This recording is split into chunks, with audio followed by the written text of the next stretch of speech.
my name is Drew Avery, and I am the author of the sci-fi dystopian thriller 2103, Act 1. And I'm Al Kessel, and I was the voice for this wonderful book.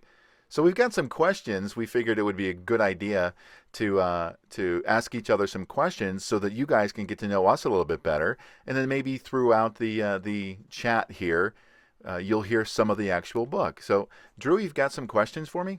Yes, I do. I've been kind of curious since I met you, kind of who you are and where you come from. So can you tell me a little bit about yourself? Well, sure. I live in Arizona where it's always hot, no matter if it's cool or not. In fact, it's the start of fall here pretty soon, but it's still over 100 degrees.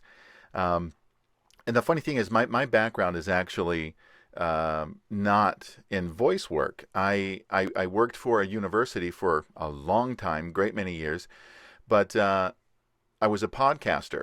My wife and I host a few different podcasts, so I've always loved, kind of being an actor Hmm. and entertaining people. And then in 2013, due to some cutbacks, I lost my job of nearly 15 years. And at that time, my wife suggested that I start my voiceover company. And I did my very first audio book with a guy named Dave Smith, who we interviewed on our Disneyland podcast. And that kind of started the whole ball rolling, and been having fun ever since. Awesome. What's the hardest thing about bringing someone else's words to life? That's a good question. I'd have to say one of the hardest things to bringing somebody's words to life is finding the life to put into it. Uh, a lot of times with books, you really have to dig into it to try to learn more about the characters. With some books, such as 2103, the characters are written so richly that it's almost too easy to pull, who these characters are. What I like to do is kind of, I'll pre-read a book and I'll get to know the characters that way. And then for the main characters, what I'll do is imagine what kind of a backstory they had. For instance, in 2103, the character of Peter. Now, if you guys read the book or listened to the audiobook, you'll know who I'm talking about. But I imagined Peter had quite a horrendous upbringing. And that's what kind of created the person that he is today. So what I'll do is I'll take that information that I put together and I'll create the voice for it. So I think that's probably the hardest part. Okay. You definitely did a good job doing it. Everybody's pretty distinct, so Yeah, thank you. I wish I could act. All I can do is act a fool, so I don't know. Mm. Uh, well, since you got into voice narration in 2013, I'm sure you did a lot of research before getting into it Mhm. and talked to a lot of people. What's the best advice that you've received from somebody that's maybe gone before you in the audiobook community? Actually, there's two bits of advice that I received that I hold pretty dear, and I thought it was tremendous advice. The first one was do it. If you've got a passion to do it, and if you want to do it, then do it. Don't let any excuse hold you back. And the second piece of advice that I got, that at first I kind of struggled with, but soon after I accepted it, was get coaching. If Even if you think that you're a great actor, even if you think that you've done this for a long time, get coaching by somebody who knows what they're doing. And that's what I've done. I currently have a coach, and he's teaching me things about not just the business, but how to pick apart a script, and how to find the things in the words that aren't apparent. So yeah, those are two wonderful things that I will never forget.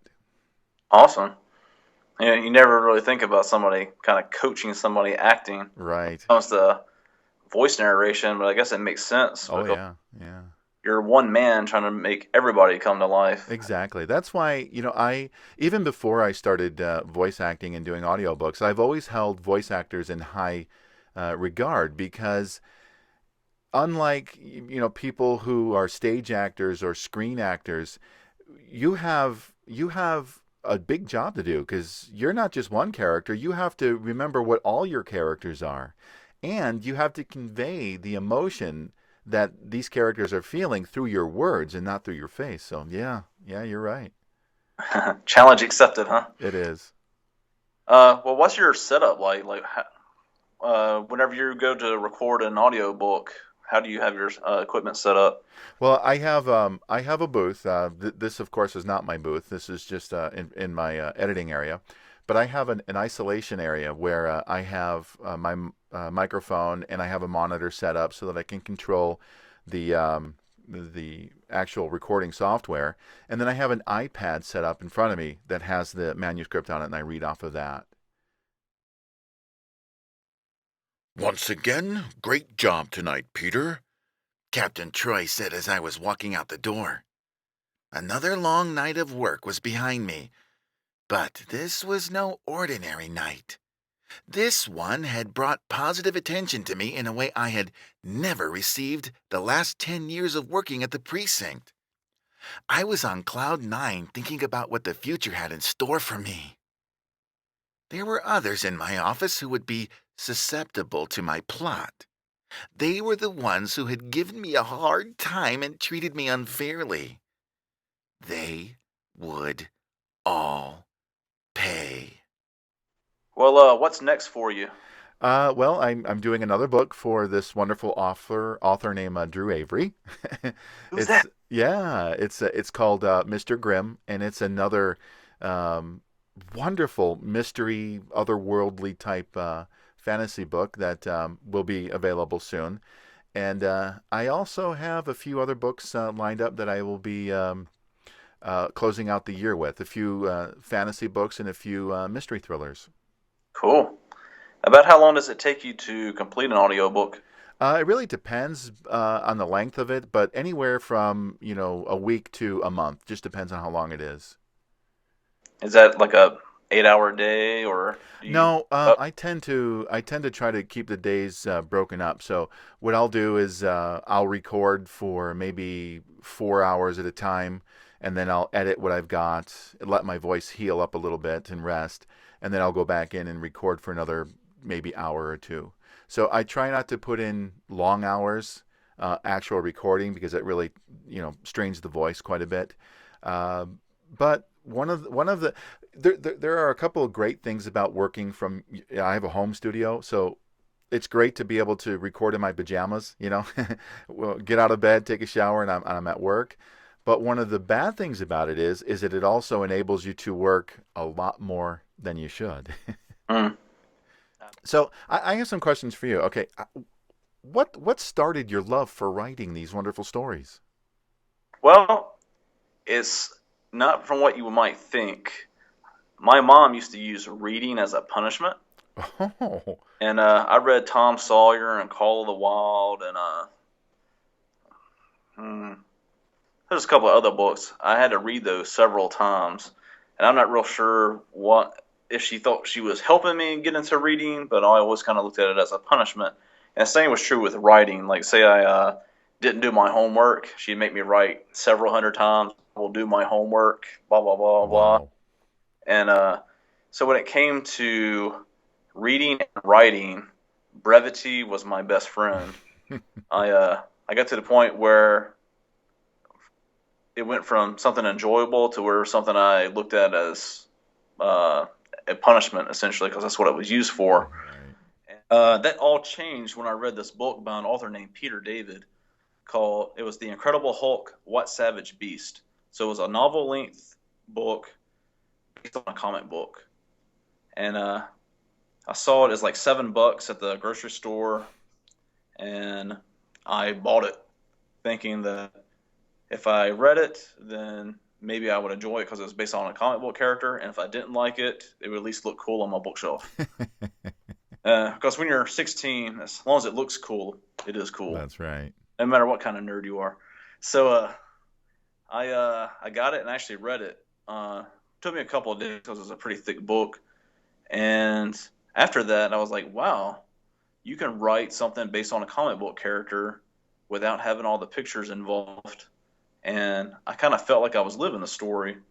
And that was where the first thoughts of, I wouldn't mind writing a book one day came from. Fast forward to me turning 30, and and at that point I was in the Navy for 12 years, something like that. I looked at my 30th birthday as something like, what do I have to show for my life so far? And it wasn't really a midlife crisis as much as it was a kick in the pants. Mm-hmm. And I said when I was a teenager that I wanted to write a book, and it doesn't seem like it would be that much of a challenge to take this much time to do. Why didn't I do it? So I started researching how to write a book, what the best methods were, and found out about this thing called National Novel Writing Month that takes place in November. And I had started a book a few times. All of those were failed attempts. And finally, I decided that I was going to take those 30 days in November, and come hell or high water, I was going to write a book. And that was the first book that I ever started and completed. It was called Dead Planet Exodus. And it came up to be like 55,000 words or something. Mm-hmm. And I wrote the entire first draft on my iPhone. Oh my gosh. Yeah, I was thumb texting. Yeah. I had just emptied the syringe in my arm when the shots were fired.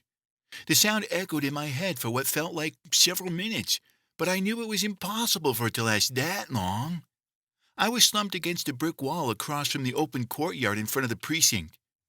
My eyes were immediately drawn to the splattering of blood as the bullet penetrated and demolished the man's skull. Even from 30 yards away, I could hear the thud of his lifeless body against the cement, with the chorus of gunshots still lingering in the air around me. I saw the uniform, now covered in blood. He was one of them, one of the onlookers of degenerates and outliers alike. I was both. I craved the freedoms valued 10,000 yesterdays ago. I remembered being told that the future looked bright. What does a man have to look forward to if his past was brighter? I longed for the hand of God to come down and save us all, or kill us all.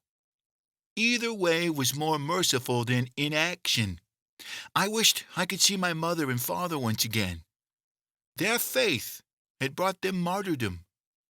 It had brought me depression and isolation. Perhaps, instead of a needle to dull my pain, I should use a gun, I thought to myself.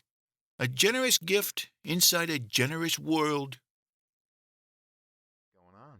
So where do you draw inspiration for your characters and your stories? Well, I think every character and every story probably has a little bit of the author's personality into it. Or if not from that particular person, then somebody in that person's life. So, of course, I draw from real life. Mm-hmm. I draw from personal experience. But when it comes to the overreaching story arc, most of my books evolve out of a fear that I have. And if you grow up in America, we look at the Revolutionary War as something where we gained freedom because there were very brave people who were willing to die in order to have the freedom that we enjoy today. And that's continued for 238 years, where people still serve in the military and die for freedoms. Mm-hmm. But there's two sides to that coin. Because we won our revolution, we look at ourselves as the good guys, of course, and the good guys won. But on the flip side of that, that meant there had to be an adversary who looks at us as the bad guys. Mm-hmm. So anytime there's a revolution or a war of some sort, there's going to be the people, everybody perceives themselves as the good guy. So it doesn't matter what side of that conflict you're on, somebody's good and the other person is just as good with a different set of values. Right. So sometimes I'll use that. And the other fear that I have is oppression. Because if you take that same Revolutionary War concept, and had we lost that war and we're still had the taxation without representation, and who knows how retaliation for the revolt would have went. True. As an example, after the Civil War, was over and the peace treaties were signed, the southern states were under martial law, some of them for over 10 years. And martial law is no joke. That's one of those situations where if you were to act out in protest, you might have freedom of speech when martial law is not in effect. But if martial law is in effect, all of your freedoms, such as freedom of speech, right to bear arms, and all that stuff, gets called into question, and now you can be looked at as a threat. So if you look at something like the Hunger Games, these people want to revolt. They are a threat. So that's how that whole dystopian genre kind of starts. You have some type of oppressive government, and it's really easy for me to kind of play devil's advocate and say, well, if everybody in their own mind is the good guy, then you can write that situation from any perspective you want. Now, 2103 is such a wonderful book. Very, very rich and very detailed characters. Where did these characters come from? Well, it all started with chapter 1, which was from Chaplain Harris's point of view, and it started with a phrase, and trying to remember what it was because I took all of the phrases out that were the original titles. I think it was "A Murder from a Loft" was the sentence that was in my head, and I went into this whole monologue that it starts off with before any type of action happens.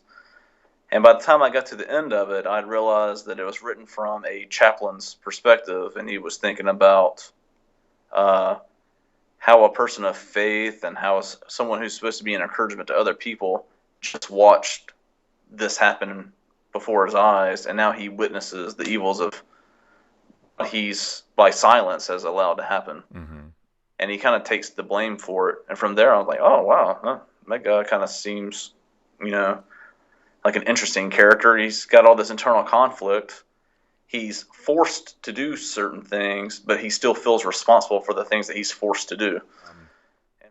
Now, obviously, this isn't your first audiobook. You've had another book turned into an audiobook.